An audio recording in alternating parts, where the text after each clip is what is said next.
یہ ایک ایسی بادشاہت کی کہانی ہے جو صرف زمین تک محدود نہ تھی۔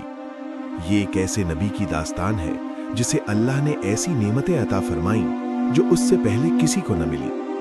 یہ قصہ ہے حضرت سلیمان علیہ السلام کا اور اس سلطنت کا جو اللہ کے حکم سے قائم ہوئی۔ قرآن ہمیں بتاتا ہے کہ حضرت سلیمان علیہ السلام حضرت داؤد علیہ السلام کے بیٹے تھے۔ اللہ تعالیٰ نے داؤد اور سلیمان دونوں کو علم عطا فرمایا، مگر سلیمان علیہ السلام کو ایک خاص مقام بخشا۔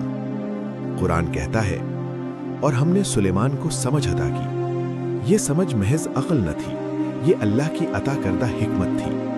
حضرت سلیمان علیہ السلام کو جو سب سے بڑی نعمت ملی وہ تھی حکومت، مگر یہ عام حکومت نہ تھی۔ یہ ایسی بادشاہت تھی جس میں انسان، جنات، پرندے اور ہوائیں سب اللہ کے حکم سے ان کے تابع کر دیے گئے تھے۔ قرآن بیان کرتا ہے کہ حضرت سلیمان علیہ السلام پرندوں کی زبان سمجھتے تھے۔ وہ خود فرماتے ہیں، ہمیں پرندوں کی بولی سکھائی گئی ہے اور ہمیں ہر چیز میں سے حصہ دیا گیا ہے۔ یہ اللہ کا خاص فضل تھا، کوئی جادو، کوئی فریب نہیں۔ ایک دن حضرت سلیمان علیہ السلام کا لشکر روانہ تھا، ایسا لشکر جس میں انسان بھی تھے، جنات بھی اور پرندے بھی صفوں میں اڑے جا رہے تھے۔ یہ منظر دنیا نے پہلے کبھی نہیں دیکھا تھا۔ اسی سفر کے دوران قرآن ایک حیران کن واقعہ بیان کرتا ہے۔ چیونٹیوں کی وادی آئی۔ ایک چیونٹی نے دوسری چیونٹیوں کو پکار کر کہا، اے چیونٹیوں، اپنے بلوں میں داخل ہو جاؤ، کہیں سلیمان اور ان کا لشکر تمہیں کچل نہ دے اور وہ جانتے بھی نہ ہوں۔ حضرت سلیمان علیہ السلام نے اس چیونٹی کی بات سن لی۔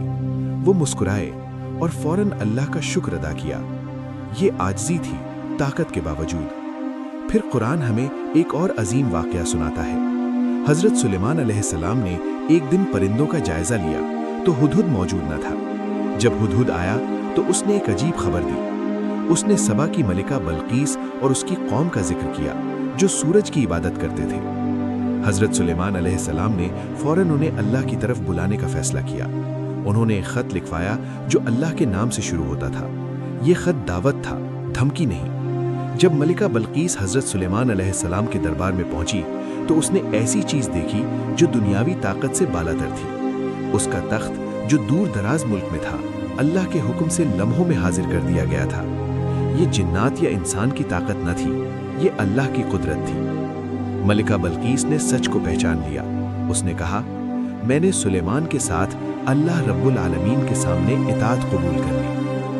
حضرت سلیمان علیہ السلام کی کہانی ہمیں یہ سکھاتی ہے کہ طاقت اگر اللہ کی اطاعت کے ساتھ ہو تو وہ رحمت بن جاتی ہے، اور اگر غرور کے ساتھ ہو تو ہلاکت۔ یہ سلطنت مٹی کی نہیں تھی، یہ اللہ کے حکم پر قائم ایمان کی سلطنت تھی۔